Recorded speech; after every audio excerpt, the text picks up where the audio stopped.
Hey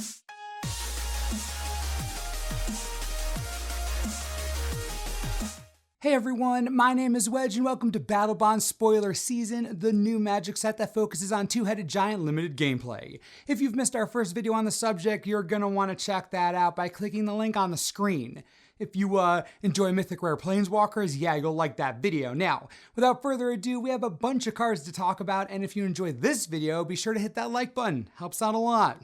Arena Rector is 4 mana for a 1/2 human cleric. When the Rector dies, you may exile it. If you do, search your library for a Planeswalker card, put it onto the battlefield, and shuffle your library. Wait, what? Seriously? This is a 1/2? I can kill it just by having it read the YouTube comments. Then you just get a walker for free? It's insanity. It's ridiculousness. I mean, Bolas, Garrett, Karn, Arena Rector, I need like 12 of these for every single deck I run that has a Planeswalker in it. It tutors and you get it on the battlefield. What even is this world coming to? This card is crazy.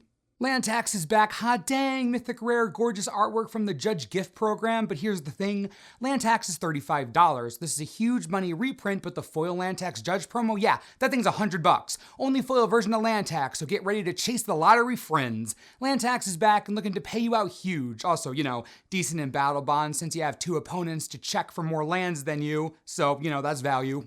Play of the game is 6 of anything and 2 white for a sorcery with assist. Exile all non-land permanents. I love assist so much. Letting your teammate help you cast this makes it a much more reasonable threat throughout the course of a game. 8 mana from 1 player is a lot more difficult to attain than 4 mana from 2 players. Assist is going to win and lose games by itself, let me tell you that right now. Exile all non-land permanents, that's so gross. What a great card for Battlebond. Regna the Redeemer is 6 mana for a 4/4 legendary creature angel who partners with Krav and has flying. At the beginning of each end step, if your team gain life this turn, create 2 1/1 warrior creature tokens. Regna has a pretty nice ability. Here's hoping that her partner can synergize. Krav the Unredeemed is 5 mana for a 3/3 legendary creature demon. You can pay 1 black and sacrifice X creatures to have target player draw X cards and gain X life. Put X +1/+1 counters on Krav. Whoa. This is particularly savage. How in the world are these 2 partners? Regna saves souls, then Krav legitimately sacrifices them for knowledge, sustenance, and strength? What kind of an angel does this? Look at that artwork too. Krav's artwork. Regna's blade is just right up in there. What is this pair up? I love it, but I don't understand. Game plan is 6 mana for a sorcery with assist. Each player shuffles their hand and graveyard into their library, then draws 7 cards. Exile game plan. My goodness, this card is dope. Want to know how dope? It's essentially a copy of a friggin' Power 9 card. Game plan allows your teammate in Battlebond to help you cast this. And in Commander, welp, I'm sure there will be someone who wants an entirely new hand and all of their dead cards back. Game plan is gross, totally gross. Going to be absurd in Commander. It's basically Time Twister in Commander. It's just straight up Time Twister. It's Commander Power 9, I'm just saying.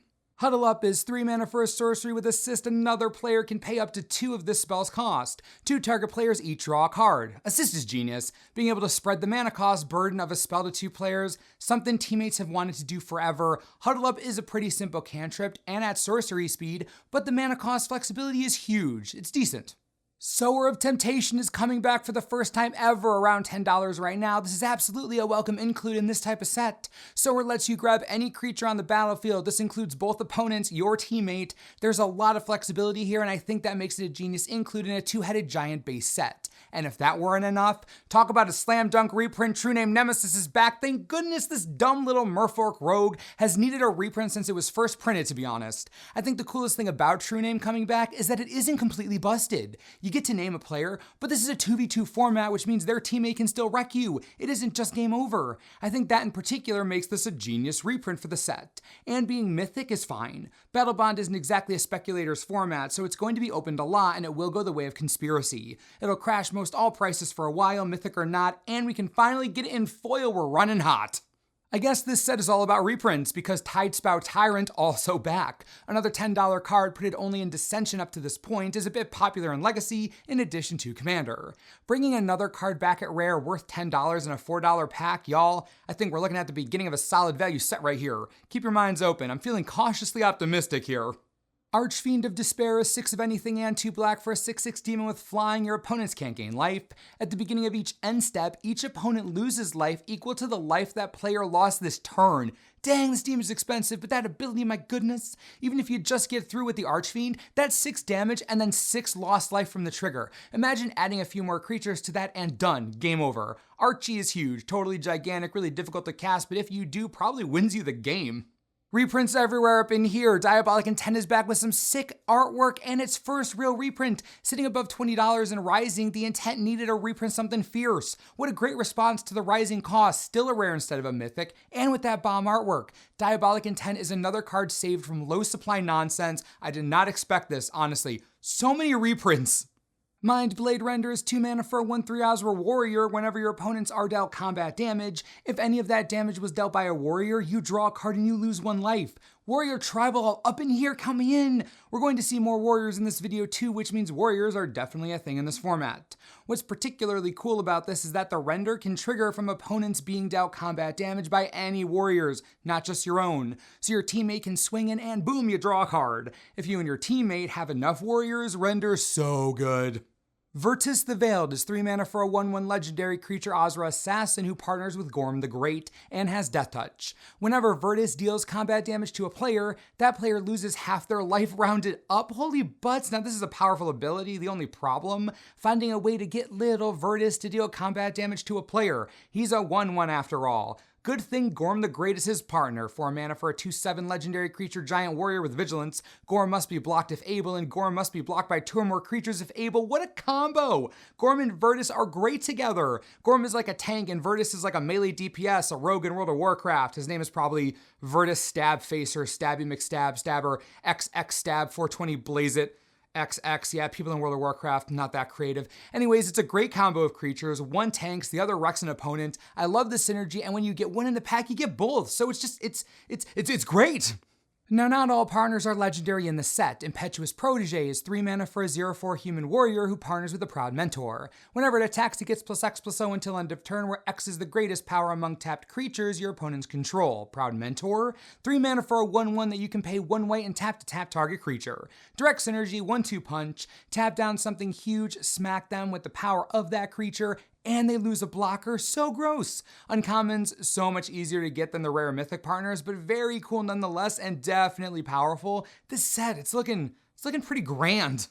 Stolen Strategy is 5 mana for an enchantment. At the beginning of your upkeep, exile the top card of each opponent's library. Until end of turn, you may cast non-land cards from among those exiled cards, and you may spend mana as though it were mana of any color to cast those spells. Now, I usually just laugh and ignore giant red enchantments because, come on, they're giant red enchantments, but this one's a bit different. At the beginning of your upkeep, exile the top card of each opponent's library. In a 4-player commander game, that's 3 cards per turn that you can cast with your mana on a 5 mana enchantment in red. This is tough to pass up for a lot of strategies in that format. Don't much care about it for limited play, but for commander, we're looking at something nice here.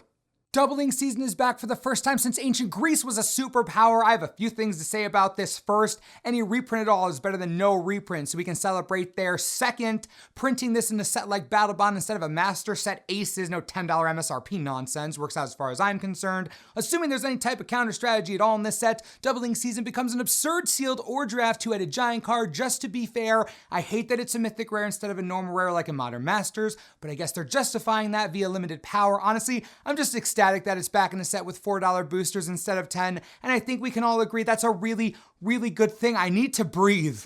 Per Imaginative Rascal is 3 mana for a 1/1 legendary creature human who partners with Tooth, the imaginary friend. If one or more counters would be put on a permanent your team controls, that many plus one of each of those kinds of counters are put on that permanent instead.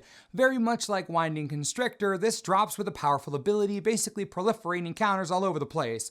I can only imagine he pairs well with his teammate Toothy. 4 mana for a 1/1 legendary creature illusion. Whenever you draw a card, put a +1/+1 counter on Toothy. When Toothy leaves the battlefield, draw a card for each +1 +1/+1 counter on it. Interesting variation on a Chasm Skulker type card. Toothy is going to accrue +1/+1 counters like it's nobody's business. Then Purr is going to proliferate them. Then Toothy will eventually draw a million cards. In Limited, this combo is pretty sweet. Card draw is nothing to scoff at, but in Commander, it's especially funny since Toothy goes back to the command zone when it dies, so you can just cast it over and over again, get more counters, get more cards. This is a cute little combo right here.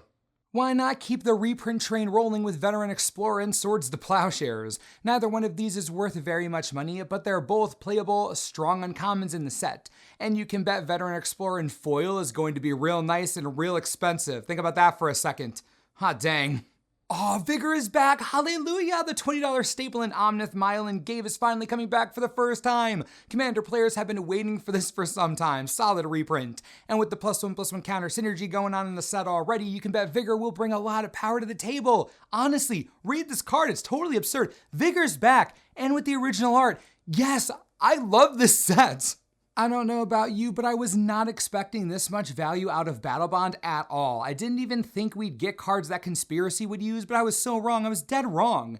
Battlebond is a real set with real cards, real reprints, and a baller theme. Two-Headed Giant is phenomenal, and to finally have a set that celebrates that, count me in 100%, but I need to know what you're thinking about all of this, so please let me know in the comments. Gotta hear it all, and as always, thanks for watching, and we'll see you next time.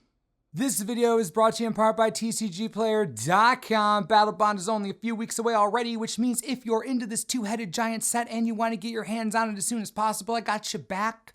The set's already pre-ordering for $92 each on TCG Player right now for boxes, cheap prices, fast shipping as soon as the set releases. Can't go wrong, helps the channel. Click the link, you get a free hug. It's great. Enjoy.